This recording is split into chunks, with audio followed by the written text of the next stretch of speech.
got the boys together. Join us. To do what? Spank the bastards. They just declared war. We're superheroes.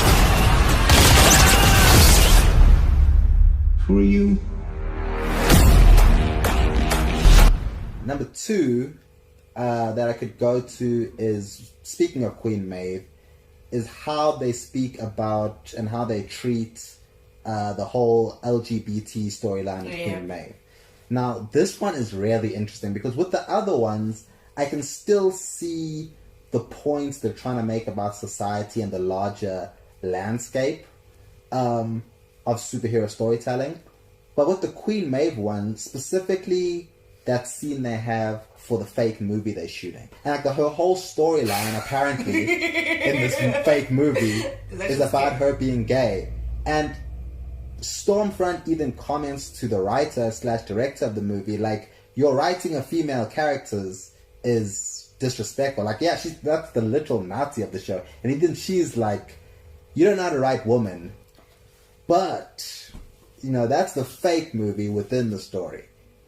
But then when you zoom out and you look at The Boys as a story in and of itself, certainly more nuanced, certainly interesting, certainly entertaining. I love The Boys.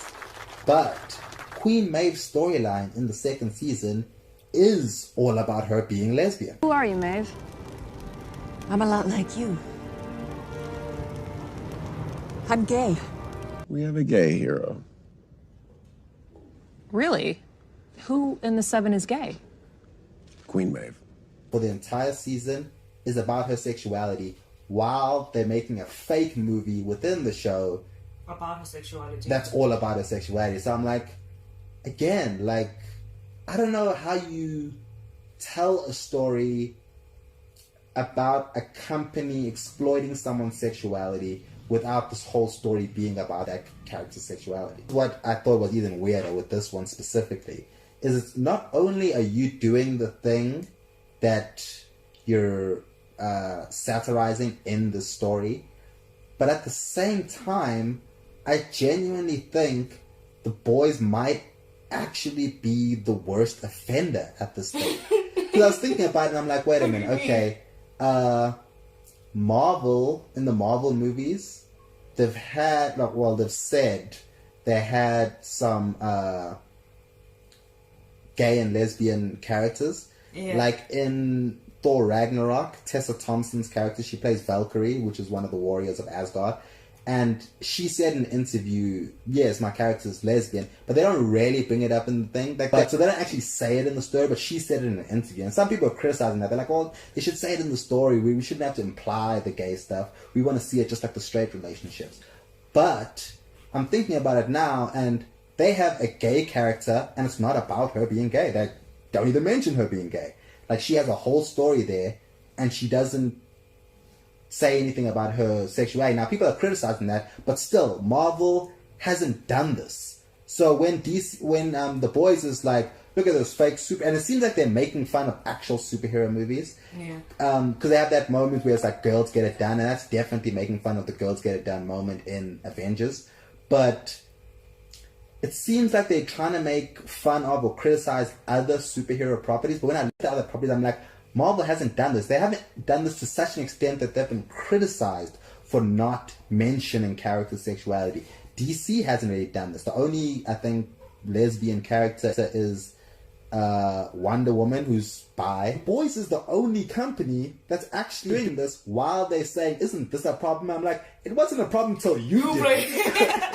I looked at it as in like not just a superhero world, but just society. But society. Looks like menswear. Pew research shows that two feminine women in a relationship sends a problematic message. Yeah, this isn't Penthouse Forum. Americans are more accepting of gays when they're in a clear-cut gender role relationship, like Ellen and Portia. I agree. When it comes to how Vought is treating Queen Maeve, and they're doing that whole gender roles thing, you should be a lesbian, not bi, etc. That was interesting, but it's weird because I'm not criticizing the show when I'm bringing up the thing. I just think it's interesting. I just think it's like, like, I don't know how you do that without doing that, but you're still doing that. And the show it's not like I'll wake up every day, turn on the TV and think, how's this show gonna fuck up? But the show itself is bringing these things to my attention. The show's like, hey, look at this stupid movie that just cares about her sexuality in the show that just cares about her sexuality. Exactly. So I'm looking around and I'm just like, no one's doing this. So who are you making fun of? Then again, I start thinking, maybe there's a writer on the boys that just has the biggest balls ever. And he was like, I want to give Maeve all these other stories. And they're like, we don't have time for that. You have to cut it out. And he was like, well, then I'm going to make fun of this show. I'm going to say, fuck this show. Yeah, maybe there's some dude writing out there that's just like, okay, if I only have this much time to do Maeve's thing, then I'm going to have a scene where I'm like, doesn't it suck when your boss only lets you do this one thing? Doesn't that suck? Maybe it is. Maybe there's a writer out there that's shitting on his own company. Like, maybe this is like some hero. I should be applauding him instead of criticizing a company. I don't know, but it's possible. Yeah. So I'm thinking, y'all are doing this worse than anyone.